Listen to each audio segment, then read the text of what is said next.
Prime Minister and ladies and gentlemen, first let me welcome the former Prime Minister of Australia. I think you were the 27th Prime Minister of Australia, Julia Gillard, the Honourable Julia Gillard. Thank you. Thank you. And to welcome all of you, obviously there is a limit, and it's quite a small limit, to the number of people we can accommodate in the building because of the COVID rules. So as a result, we are recording the whole of the evening, the whole of the presentation, not the whole evening, not when, we're brushing our teeth and going to bed at the end of the night, but we are recording the evening, and then that will be available on the website. And one of the reasons why I'm particularly keen for it to be recorded is that there are many ROSL members who are Australians. And even if we had a live cross tonight, they, to be fair, would be asleep. Yes. So if we do it by way of a recording, we've solved that problem, and they'll be able to watch it when they get up in the morning, or at least at some stage in the future. As will you, again, if you wish to examine in more detail what has been discussed. Now, Julia Gillard will be incredibly well known to any Australian. The probably most famous thing about her is that she is not just a former Prime Minister, of which we have many, but the first woman, to be the Prime Minister. And she stood down as the Prime Minister in 2013, so if you stop and think about it, that's 8 years ago. Since then, we've had 4 people who have sat in that office as Prime Minister. So Julia can perhaps address that issue sometime or other, or you can read her autobiography, and I think it covers some of those issues. So when you secondly think about Julia Gillard, you think, as you should with somebody who has served as the Prime Minister in the highest office of the land, well, what are her, in this case, her interests, and what did she do? And I would say that there are a couple of things that you really remember about Julia Gillard's time as Prime Minister. One was the enthusiasm with which she addressed the issue of education. So when you think of Julia Gillard, one of the things you think about is education.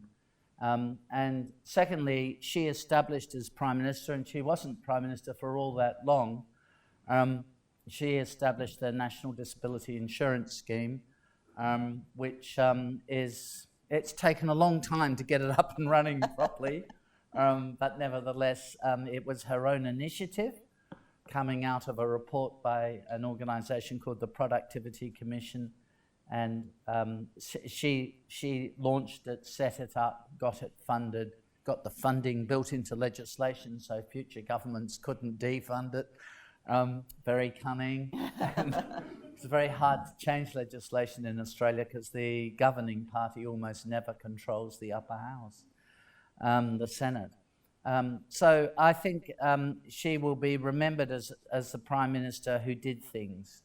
And when I think about all of the Prime Ministers we've had, and I can claim to have met every Australian Prime Minister since Sir Robert Menzies, and I met Sir Robert Menzies, I wouldn't say that all of them had done an awful lot that I could remember. But some of them have. And some of them have been Liberals, and some of them have been Labor. Some of them have been exceptionally good, and some of them we can't remember, and a couple of them we choose not to remember. So those ones we won't be mentioning tonight. But in any case, she was a Prime Minister who we do remember. And we remember because of the great dedication she showed in that job and the hard work that she did. So since she's left politics, again, unlike some people who have been Prime Minister, she has got on with the rest of her life. And she has done, again, exceptionally well. So I crossed paths with her because we both work at King's College London, and she is the chair of the Global Institute for Women's Leadership. which she more or less set up back in, 3 years ago, I suppose. And that's going from strength to strength. It does what its name suggests. She's very recently become the chair of the Wellcome Trust, which I think is the world's largest medical trust. Not the Just largest? second. Gates. Second. Gates is the biggest. Gates is well, it's very nearly the world's largest. The world's best. And then I'm not going to remember it, but the Global Education Initiative that you chair as well, which got a whole lot of extra funding out of the G7 meeting. It didn't get a lot of publicity, but I noticed it buried away there, so that she is continuing with her work to promote education, which you can imagine is front and centre for the future of humanity. So with those few words, let me hand over to Julia, and then I will ask her a few questions at the end of her presentation, and her presentation can be as long as she likes, but 10 or 15 minutes, and then give you the opportunity to ask questions. And, you know, given that I was a politician myself and Julia Gillard was, we are the sort of people who know that you can ask us whatever you like. And we were Australian politicians. So we can be incredibly aggressive and rude if we want to be. We used to be, of course, from opposing parties. And so this is question time. Right. Question time. I tried to remember whether in the time I was a minister and Julia was a shadow minister, she ever asked me a question. But I don't think so, because I was the foreign minister and she was the shadow minister for health and education and so on. And then I wasn't really an MP for very long when you became a minister. I thought, well, enough of that. I thought you guys would last for years. All right. Prime Minister, over to you. Thank you very much for that introduction, which was somewhere between generous and terrifying. I thought the incident you were going to go to, we didn't spar in question time, that's true, but you may recall that we did have a debate during the 2007 election campaign in At the Sydney. Machiavelli restaurant. At the Machiavelli restaurant. Where else would one have a political debate? And I'm certain... And don't tell me you won. I'm certain I won. I've actually had some of your former staff indicate that to me since. So, but we won't... No wonder they're former. No wonder they're former. I was going to open up by sort of explaining in a little bit more detail what brings me to London, and then offering some reflections about where I think we are in the broad geopolitical trends at this point, not in a foreign policy sense, but in a what is our world going to be next sense. And then I'm very happy to throw it open to Alexander's questions and to questions from you. As Alexander said, around 3 years ago, I pitched this crazy idea to King's College to create a global institute for women's leadership. And I did that because, having had the experiences that I did in politics, when I left to write my memoir, my story, what I wanted to do was to talk about the influence of gender in politics, not through the prism of this happened to me and then this happened to me and then this happened to me, but rather to cite it in the global research base about what we know about women and leadership and the impediments that stop women leaders coming through in equal numbers and being received equally and fairly. And when I looked, I'm obviously not a PhD holder or anything like that, but I think I am well used to researching public policy matters. And when I looked at the global research base, actually, given how long we've been at this task of gender equality, it's remarkably thin. And so fast forward the clock, when I had an opportunity to serve as a visiting professor at King's College London, I put together this proposal to create an institute that would deepen the evidence base around the barriers and equally, and perhaps even more importantly, get that evidence into the hands of people who could use it for change. So that's what we do at the Global Institute for Women's Leadership, and I'm delighted that the Australian National University is now opening up a sister institute of the same size and scale. So we're well on our way for global domination, which of course is the plan. What no one told me at that point was that I would be working, originally on the same floor as Alexander, then a few floors down from Alexander, which caused a lot of mirth amongst the Australian political class. And us shadowing each other has even entailed, I fled out of London to Australia last March. I came back this March, a little bit anxious. South Australia's had very little exposure to COVID, a bit anxious about getting on the flight, all the rest of it. Got on the flight in Adelaide, and on a flight that literally had about 35 people on it, Alexander was one of them. So you are right to assume that we are increasingly coming as a set. I'm not sure what that implies. The second thing that brings me here is the work at the Wellcome Trust, which I've taken over chairing in April. The Wellcome Trust is focused on the big issues for humanity and health. We fund and nurture discovery science, but under our new strategic plan, we are doubling down on Wellcome's long-term expertise in infectious diseases, and never has that been needed more than it is right now. And Wellcome has played a very active role during the pandemic. And of course, our CEO, Sir Jeremy Farrar, is a household name here in the UK and in many other parts of the world because he's so relied on for his scientific advice. But we are also going to be funding research on mental health and on diseases and health conditions exacerbated by climate change. And then the third thing that brings me here is my chairing of the Global Partnership for Education, which is the multilateral fund that supports school education in developing countries. In around 2 weeks' time, at an event co-hosted by Prime Minister Boris Johnson and by President Kenyatta of Kenya, we are endeavouring to mobilise US $5 billion to invest in school education in developing countries. And they too, of course, have had the shock to education that COVID brings with long-running school closures.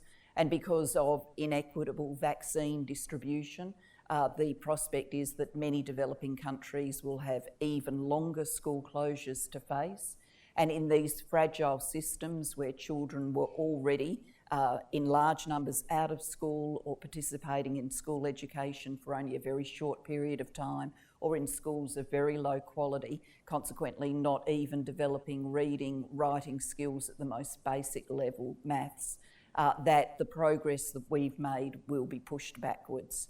And we know from earlier health epidemics, most particularly when Ebola hit, that when schools close, it is the most marginalised children who do not return when they reopen, particularly the girls who are subject to child labour, to child marriage, or to families making different economic decisions, including keeping their girl home on domestic duties to free up an adult to go and do things like take goods to market. And so the estimates have been that between 10 and 14 million girls could be lost to education unless we take special efforts now to re-include those girls in schooling when it's safe for schools to open. So hopefully, even in a very resource-constrained world, particularly a resource-constrained world for overseas development assistance, we will be able to raise that $5 billion US target. With all of those activities, I get to hear about, think about, deal with people who have got all sorts of perspectives about where we are at this moment in history. The first thing I'd say about this moment in history is it's easy for us sitting in a room like this to think that the worst of the pandemic is behind us. And in, conversation, we say that to each other. We've got that sense that, as the months go on, increasingly the pandemic will be in the rear vision mirror. I think it's important in a conversation like this to remind ourselves that that is not true for many parts of the world, where indeed the hardest days of the pandemic may well lie in front of them. And we have a world that was always divided between the moneyed global north and the global south. I've learned to use this terminology, even though it doesn't make that much inherent sense to an Australian, but it is the terminology that's used. And unfortunately, that division, that inequality is being reinforced by inequitable distribution of vaccines. And if we look at the recent G7, while of course the mood music I think was better because Prime Minister Biden was there, and so there was a predictable, stable leader for the other leaders to deal with, and you could see the sort of outbreak of joy on their faces about that, despite the masks. I think, in terms of the necessary intervention, the delivery of huge numbers of vaccines to other parts of the world, we didn't take the big strides forward that we needed at the G7. So this still lies in front of us. So, with this unequal positioning in the pandemic, what are the big trends that are going to shape our world? Well, I think, number one, we are in an era where we've been reminded that government matters. And I'm hoping that we see the outworking of that in democratic debates in coming years. What do I mean by that? Well, I think in the lead up to this pandemic, it was possible for people to think to themselves, what does it matter to me and my family who's in government? We get on, we live our lives, we do our thing, and it doesn't really matter to us who's in, who's out, and really, you get one pack, you get the other pack, who cares? I think a lot of people thought like that, and it either disengaged them from politics and in voluntary voting systems they didn't vote, or it meant if they did vote that they might sort of throw their vote in a sort of capricious direction, not giving it much thought. I think the pandemic has reminded us, and it's a very timely reminder, that government really matters. And around the world, people's chances of living or dying during this pandemic has been largely defined by the quality of their governments, and by that I mean more than the quality of today's political leaders. I mean government in the broadest sense.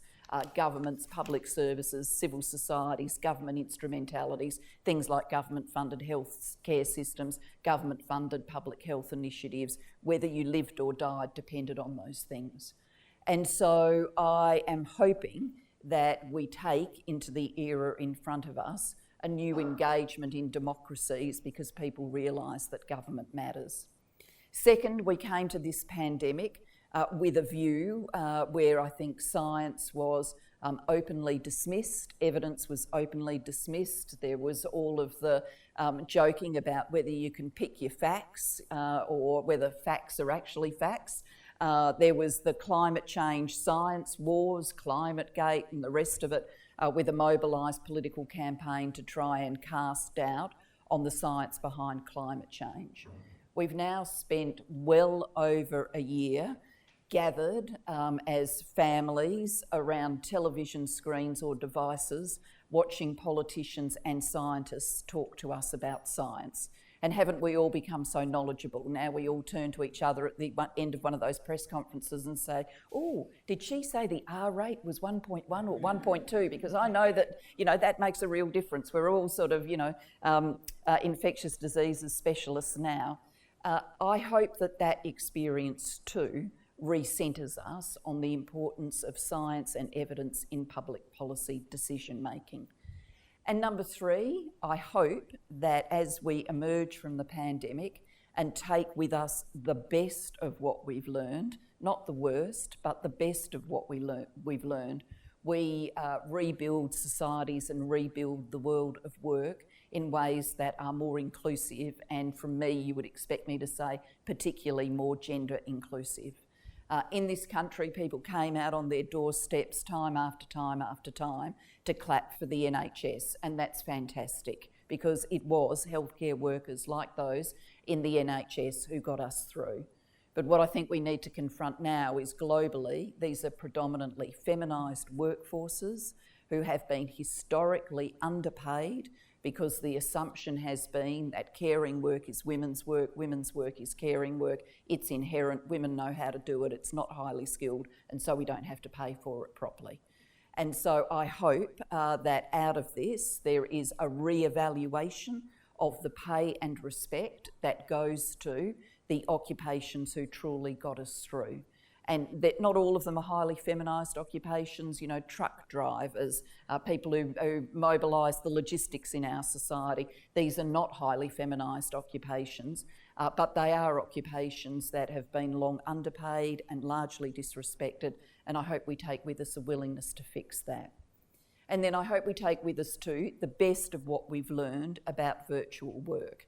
And I don't mean by that people being at home with a screaming toddler, with a 10-year-old who's completely fed up, with a dog that's dancing on the keyboard and all the rest of it that people have had to live through.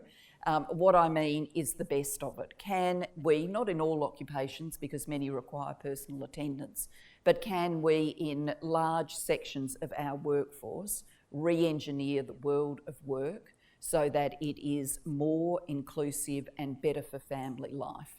I think that's a possibility out of this time. In my darker moments, I think to myself, that's all, sunlit uplands, optimism. What about the potential that this goes haywire? Number one, that people actually don't come to invest in the importance of government. Number two, that cycles of public inquiry around the world, and most democratic nations will have undoubtedly a major inquiry into what happened in COVID response. I fear that in those inquiries it will be convenient for politicians to just say, oh, I did what the scientists told me, and so if there were any errors made, sort of the scientist's fault, not my fault, putting again doubts about science. And of course it's very hard to explain to people what you do to risk manage and decision make in a world of uncertainty where you couldn't know and couldn't wait to know with 100% certainty or even 90% certainty all of the facts. I fear that we could go through that cycle where science is once again held up for public ridicule.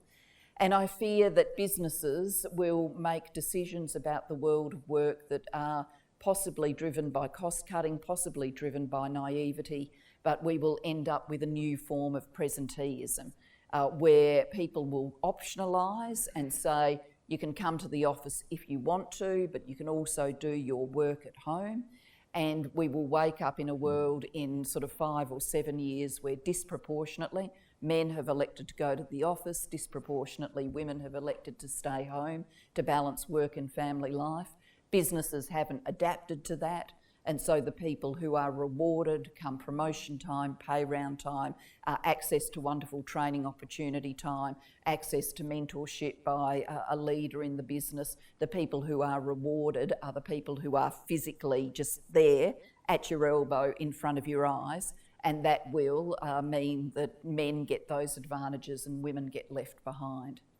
Which of those two futures are we going to realise? Well, I wish I could tell you. I wish I had a crystal ball as good as that. I don't. I think it's still to play for. And by still to play for, I mean still to campaign for, still to reflect on, still to think about, still to use the power we have, each of us, in big ways and small, in terms of our own organisations, our own nations, our own community groups, even our own families, because the flip side of many of these issues about what happens at the office is what happens in the distribution of domestic labour at home, that we can be having these debates and discussions to be nudging everybody in the positive direction rather than the negative direction. So with those reflections, I'm very happy, Alexander, to go over to you for question time. I have very easy questions.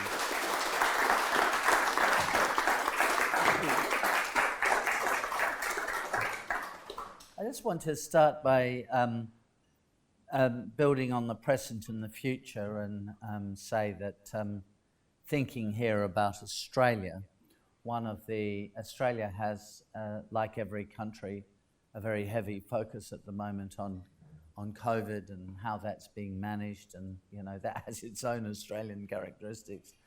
But the other issue that is very prominent in Australia is the management of the relationship with China and the rise of China.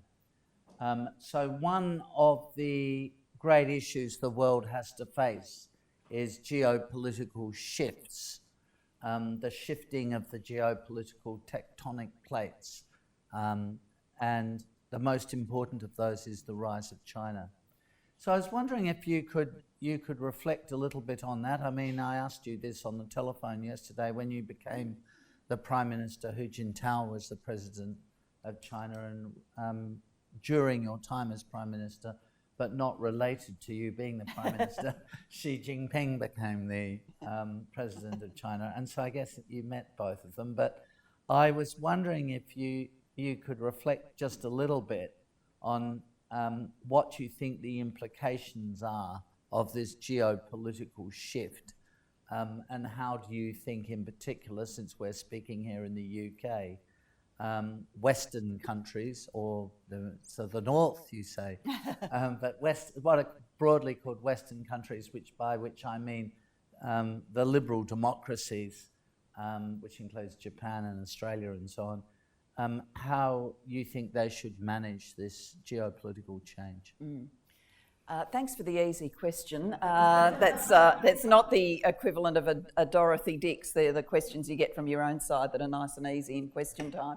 I will answer the question on China, but of course, Australia has had to face the pandemic too, and for everybody in the audience, that's given rise to many domestic debates, but it's also given rise to the most wonderful social media, hysterical social media. So if you're bored, get into that. I think one of my favourite bits of that is people sharing views that they knew that the pandemic was serious when they realised that they somehow now remembered the name of the Premier of every state. Not something we'd normally be able... Tasmania. Yeah, even Tasmania, not something we'd normally be able to do in Australia outside the very interested people in politics, but now everybody knows who's who.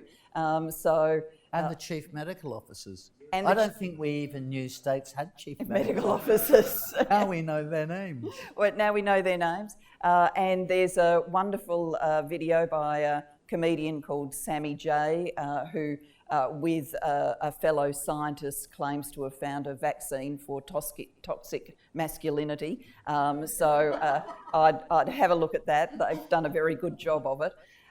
But to China. If we're looking at today's globe, I talked about, the division north-south. Of course, that's not the only division, and the rise of China and the interplay of some very heated political exchanges now in both directions. I mean, obviously, President Xi's recent speech, but also the tenor of the debate in the US, particularly in Congress about China, is very heated as well. It does, I think, cause us to reflect, but it's very important when we don't react to the most recent incident, but we actually try and look at the thing in its full complexity and full depth.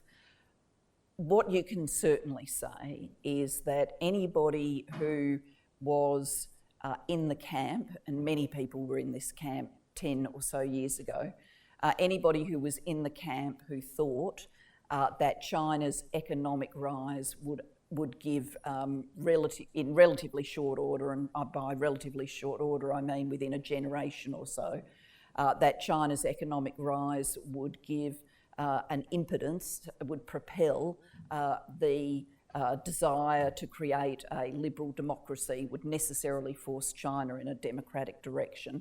I think anybody who thought that, it's time to recognise that was a wrong judgment. But it was, a very dominant judgment in many foreign policy establishments, and in reflection of that kind of thinking. When President Obama came to Canberra when I was Prime Minister and spoke in our House of Representatives, he used a phrase, I won't get it as elegantly word perfect as him, but he used a phrase like, economic opportunity without a vote is a new form of poverty. And obviously expecting those sorts of lines to have resonance.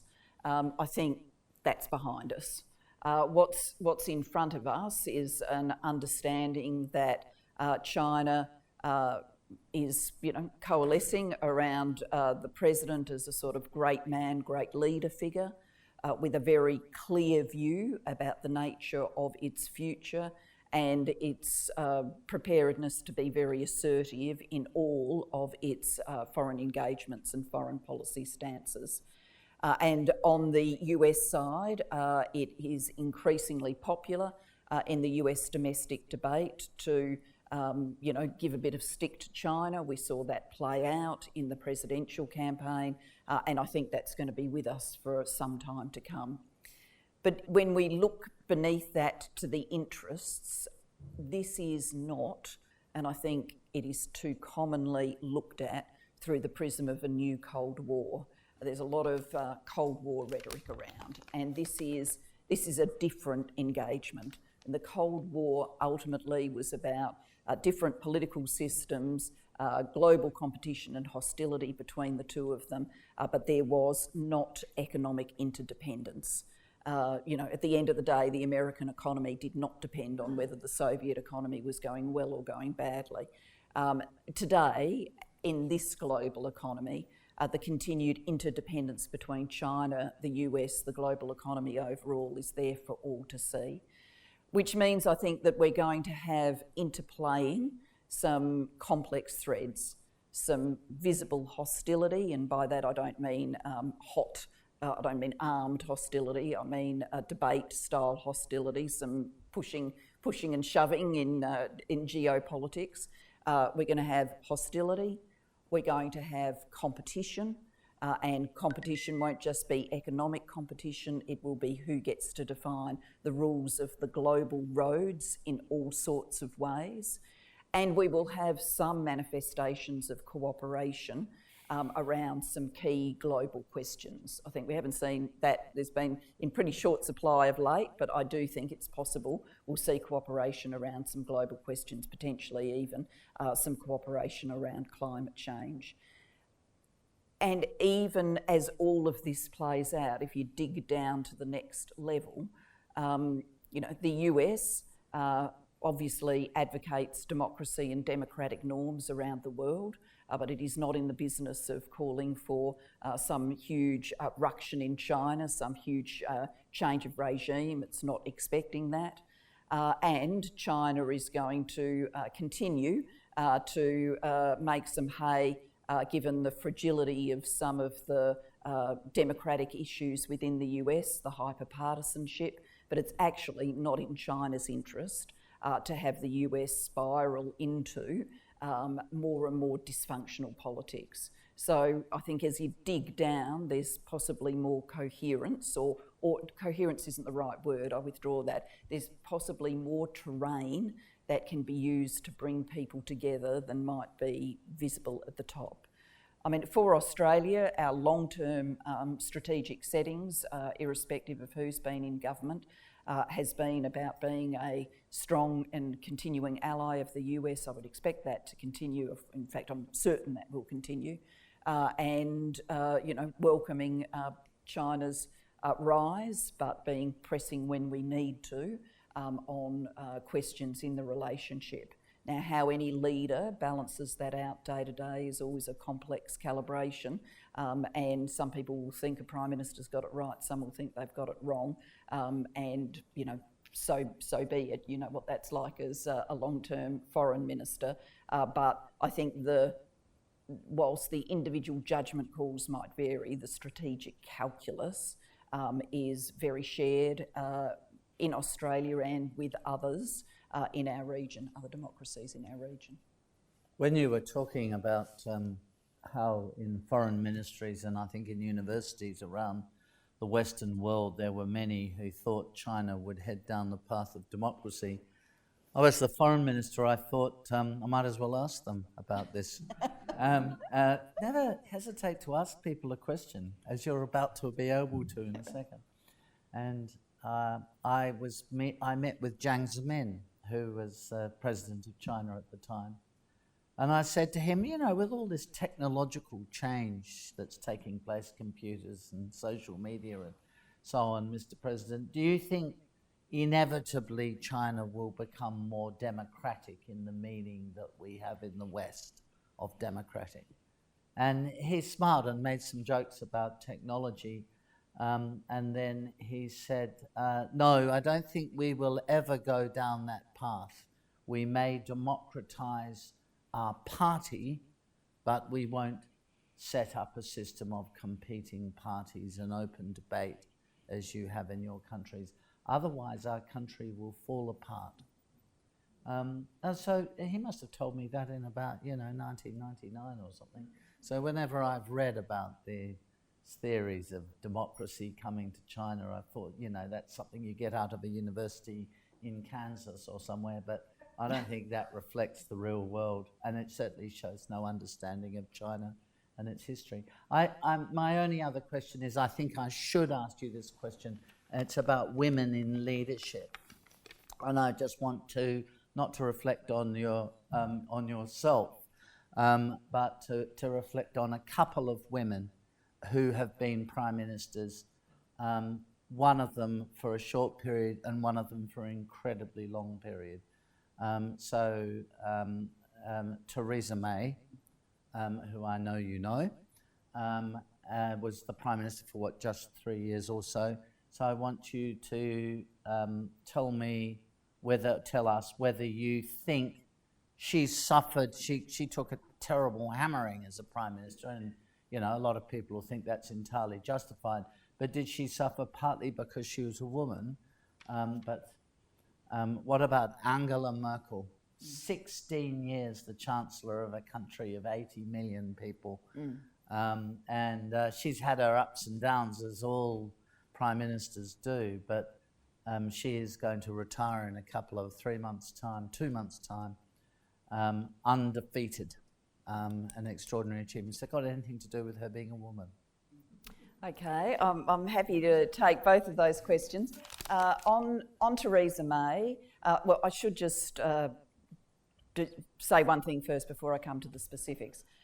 One of the fascinating and frustrating things about trying to talk about gender in politics is you never get to run the control test. You never get to say, here's a female leader, here's a male leader, they are identical in all respects, they are making absolutely the same political judgments. Are they being treated differently or the same? And because you never get to run the control test, it's always a question of judgment, how much someone's political fortunes are defined by gender and how much are about the politics of the day, the individual decisions that they made.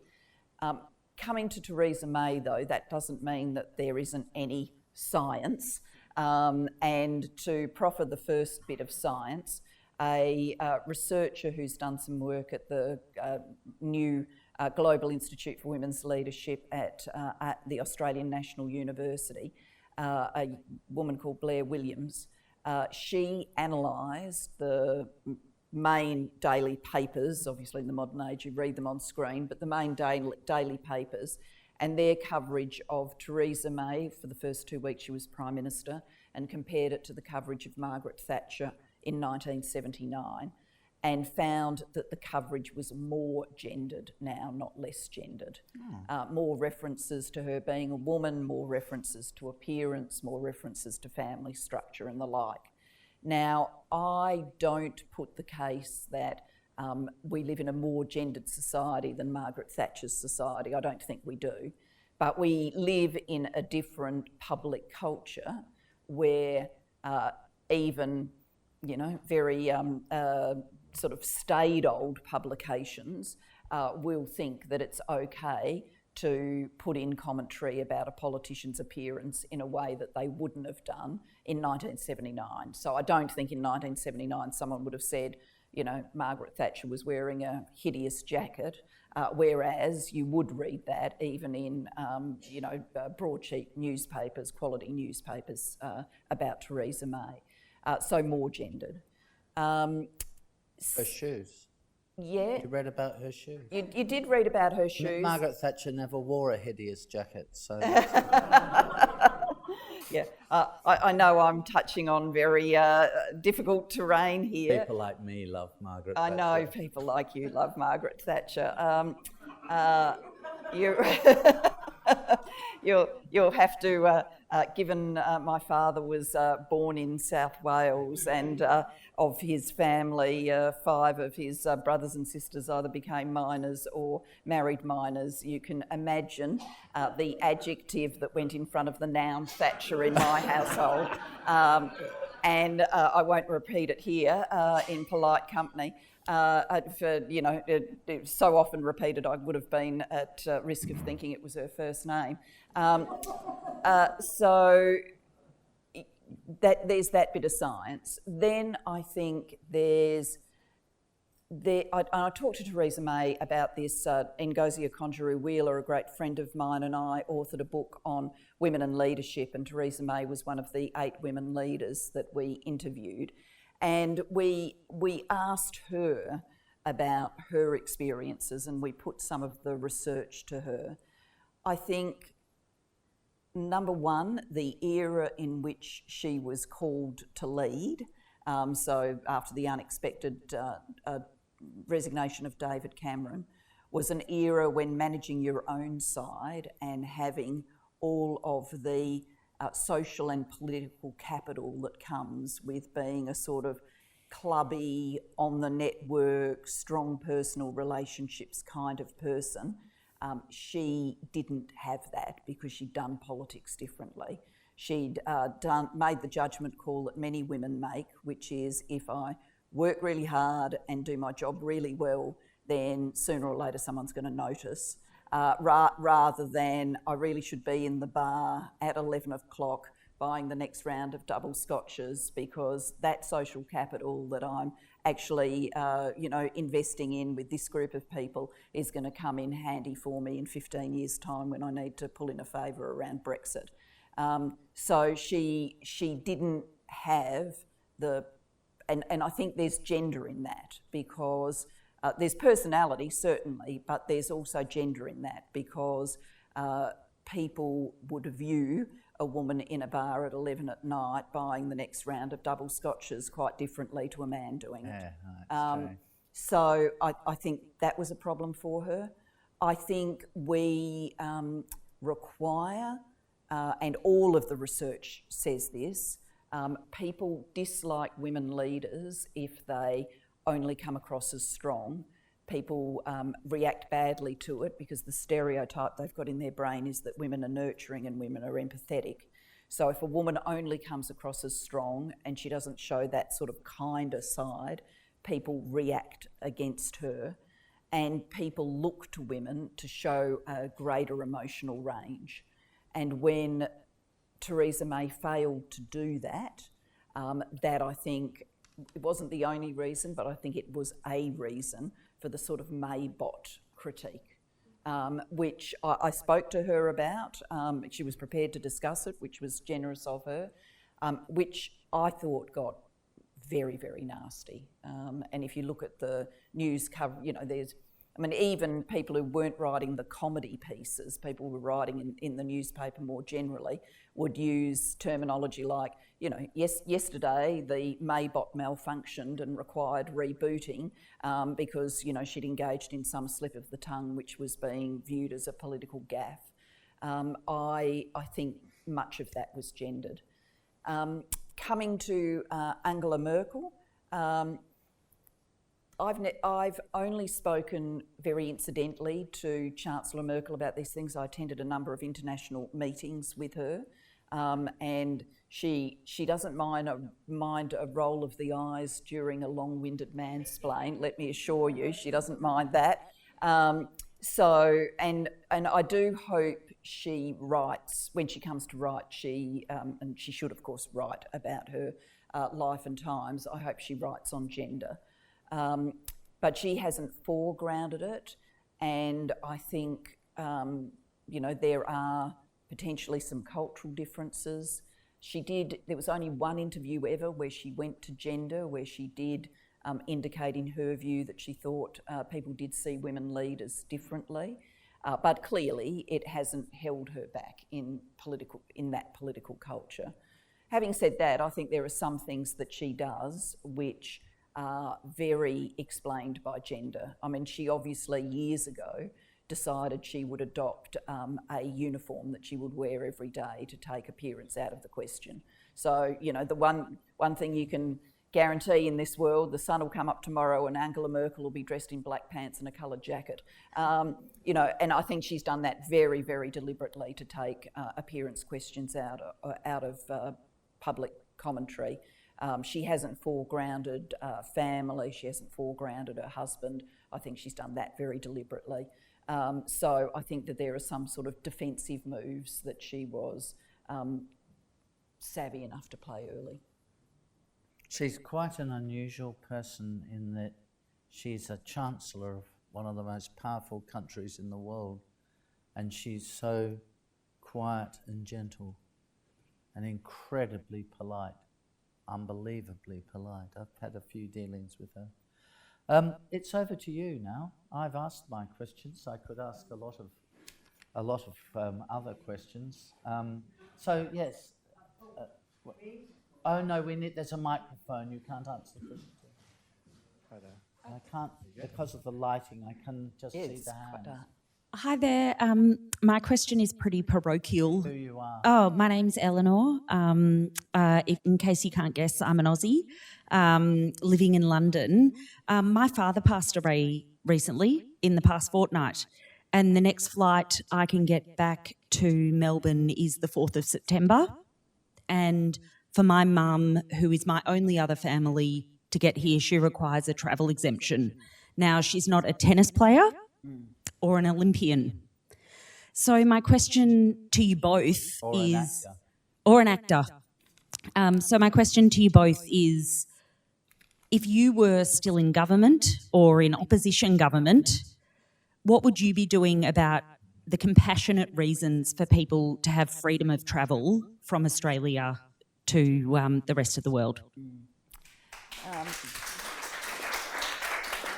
I suspect I'm going to disappoint you with this answer because I kind of don't drop into Australian domestic politics any longer. I leave that to the team at home, and you would have seen that the Labor Party and particularly Senator Keneally have been raising these issues. I mean, I, like you, am aware of many Australians in very hard circumstances trying to get home.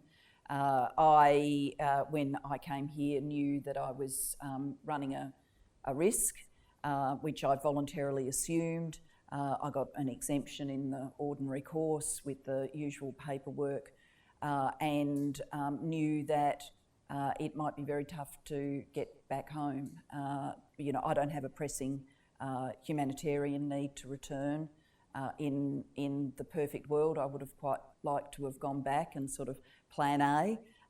We always have plan A, plan B, plan C in COVID world, don't we? Plan A, I was going to go home in August, September and then come back here.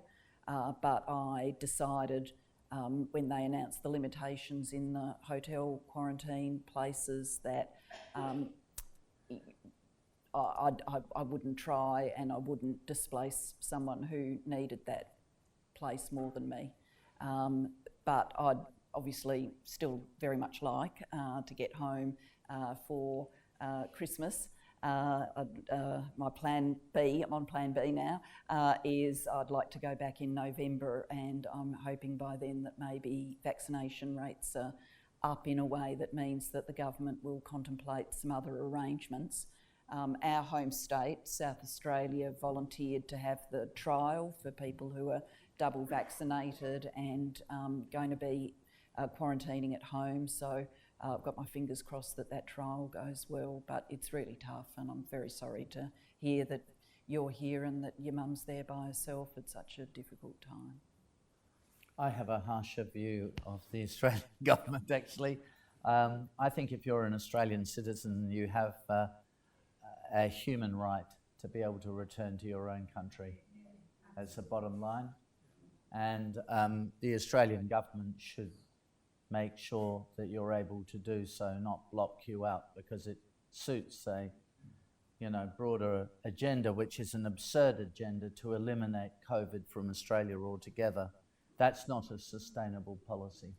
So So the only other thing I'd say, and goes to what Julia was just saying, I mean, I can't believe they haven't done it already. I've been double vaccinated myself. I don't know in your case, obviously. But if you've been double vaccinated, you should be able to go to Australia. You should be able to quarantine at home for a few days and do some COVID tests, the system that they have here, and get on with life rather than keeping Australian citizens out of their own country. I mean, people have to pay $10,000 to go back to Australia because there are very few flights. There were 3 flights that arrived in Sydney yesterday. I think they had no one on them, because the Australian government wouldn't let them carry people. Next question. It annoys me so much, that issue. Yes. I'm going to do gender balance here. Oh. Is that all right? Or should it just be the women? No, that's fine. I was banking on Or I will let a man ask a question. I was banking on the gender balance bit. My name's Stuart, also an Aussie, but I've lived out in and out of Australia for many years. I guess my question is more around the work that you're doing now on gender in politics and things like that. I'm just wondering if you, in the volume of work that the organisations that you're involved with have done, do you see a variation in how gender is used and in gender becomes a partisan weapon between, let's say, English-speaking companies who have a certain media environment and non-English-speaking countries, which sort of other liberal democracies who speak German, French, Norwegian, whatever the case may be? Yeah. The answer is kind of yes and no. That's an annoying answer, I know. It's possible anywhere in the world to see, ridiculous gender bias issues come to the fore. My co-author, Dr. Ngozi Okonjo-Iweala, you may have seen, was elected as the first woman to lead the World Trade Organisation. And in a European newspaper, that literally ran with the headline, 66-year-old grandmother appointed to lead WTO. That is outrageous. Not world-leading economist. What country was that in? That was in Switzerland. So, this can happen anywhere. Having said that, there does appear to be an effect where the more gender equal a country is, so think New Zealand, Nordic countries, some of the Scandinavian countries, the more gender equal a country is, and the more women it has had lead it. So when you're sort of Prime Minister number 2, potentially even Prime Minister number 3, then the gender stuff seems to settle down a bit. So, Jacinda Ardern and the Prime Minister of Iceland, they lead, 2 countries on earth that have had 3 female prime ministers. It's just them. And when you talk to Jacinda Ardern, she is crystal clear that her journey is not 100% equalised, but it is very, very different because there was Jenny Shipley and Helen Clark. So the question in New Zealand, can a woman do this, has been asked and answered, and no one is asking it anymore. And in terms of reporters going to press conferences, interviewing, leaders, many of the long-standing reporters in the press pack in New Zealand would have had female prime ministers to interview longer than they had John Key. So it changes the dynamic. That gives me a lot of optimism because it does mean that if we can keep pushing for more gender equal societies and get more women through for leadership, then we are on an upward cycle. Unfortunately, in Australia, the direction of travel on gender equality is not a happy one. The World Economic Forum puts out rankings every year of countries, and every year we slip back and we slip back. So we're now at sort of 50, and New Zealand's at number 4. And, normally, we hate it when we get flogged by New Zealand in something. So it should be requiring us to ask a set of profound questions. And the 2 domains we do badly in, we don't do badly in health or education. The 2 domains we do badly in are economic empowerment and political empowerment. And they're the ones we've got so much more to do. Right. We do have 2 women premiers, right? Is it 2? New South Wales and Queensland. Yep, Gladys and Anastasia. Yes. Yeah. Just wait till the microphone comes. No. Wait. There we go. Without the this. microphone, then we won't Right. get the recording. Speak into it. Since Brexit, as we all know, this country has been wooing Australia, and the trade relationships seem to be going very well. Now, do you think, I mean, this country has had this special relationship with United States. Do you think in time that will be transferred to Australia? No, I don't. I think the the UK and the US, obviously long-term allies, special relationship, to use the terminology. I think that will continue. Australia's relationship with the UK, with the US, we've talked about our alliance with the US. Trade is a component of these things, but frankly, in terms of our alliance with the US, our historic relationship with the UK, these are not trade-defined relationships. Trade's important, but there's so much more in the architecture of those relationships. Political ties, historic ties, values, speaking of democracies as democracies in the world, long-standing intelligence relationships, and the list goes on. I don't think, my own view is I don't think Brexit it certainly has opened up the trade agreement potentials, but and the UK is getting about negotiating trade agreements, but I don't think it's going to change the fundamental calibre of those relationships, which was already hugely strong. One last question, because we're running out of time. So at the back there.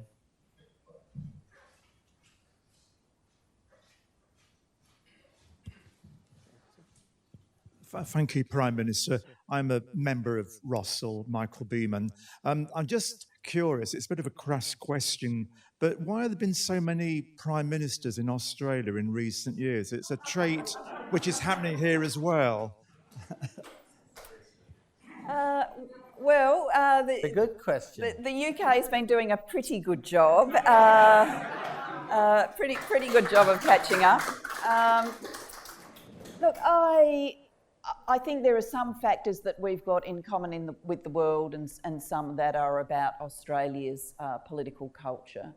Of the factors that we've got in common with the world, I think the amount of time that someone can command political real estate in the modern age is a lesser amount of time. We won't ever see the likes of Robert Menzies again in terms of length of service. We may not see the likes of a John Howard again either. Partly because, with all due deference to John, who worked tremendously hard, but partly because it gets harder all the time. It gets harder, it gets faster, it gets more wearing. And partly our media culture, our consumer culture, is that we want something new, and we want something new now. The same impulse that means you click it today and Amazon delivers it tomorrow means people watch a politician for a couple of years, they're intrigued, then they're bored, then they want something different. So I think there's a fair bit of that going on, and I think that's global. Now some systems, obviously, there's constraints in the system which mean that those things don't get to spin people around. The US system with the 4-year terms, with the greater likelihood, not always, but the greater likelihood people will be elected for the second term, all the rest of it.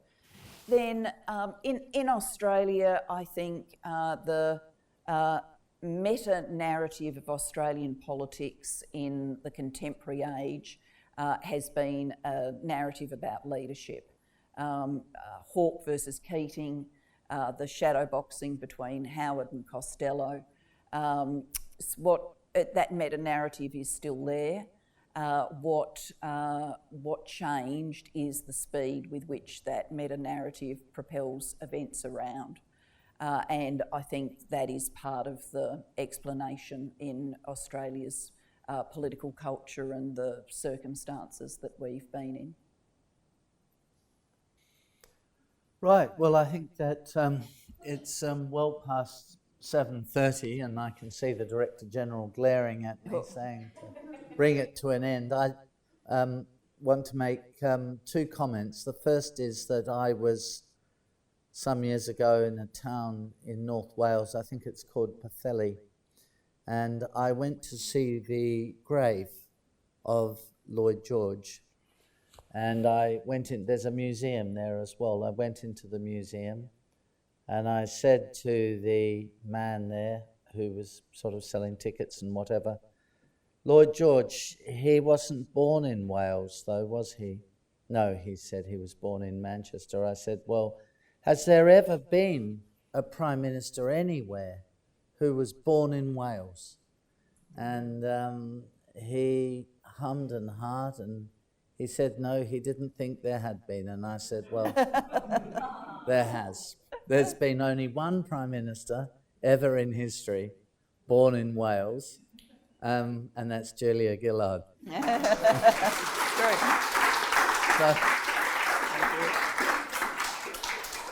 So you're now remembered in the David Lloyd George Museum in Pwllheli, North Wales, where he's buried out the back there. I'm a very good Trivial Pursuit question, you know, if you're... Yes, it is a good... very... Because there have been plenty of other Prime Ministers who claimed Welsh heritage, I suppose. The Little Digger in Australia, he certainly did. The only other thing is unrelated, and that is that it's an advertisement for ROSL. And it has its fringe, this is the sort of Edinburgh fringe recitals which are going to take place in London at ROSL on between Wednesday the 11th and Sunday the 15th of August. So there's a programme that I think you would have found on your chair. Do pick it up, do have a look at it, and do come to the recitals should you wish. Because the Edinburgh Festival, I don't think, I'm not sure if the Edinburgh Festival is happening this year. It's not happening this year. So this is a substitute, at least a substitute of a component of the Edinburgh Festival. So on behalf of all of you, I want to thank Julia very much for coming along tonight. I thought it was a wonderful performance, not a partisan performance. It's very, very good from time to time to come across politicians who don't just make rather crude party political points, which don't really work with the public. In any case, the public aren't quite so silly. But it's been great to have you here, and you've had you've made a lot of extremely interesting observations that I know you'll all take away with you. And I mean, personally, I think you and John Howard have been the two great examples of how a former Prime Minister should behave, with great dignity but plenty of energy to do other things and get on with your life. And he on the one hand and you on the other, I appreciate what you both do to contribute to the world. So thank you very much indeed. Thank you. Well done, thank you.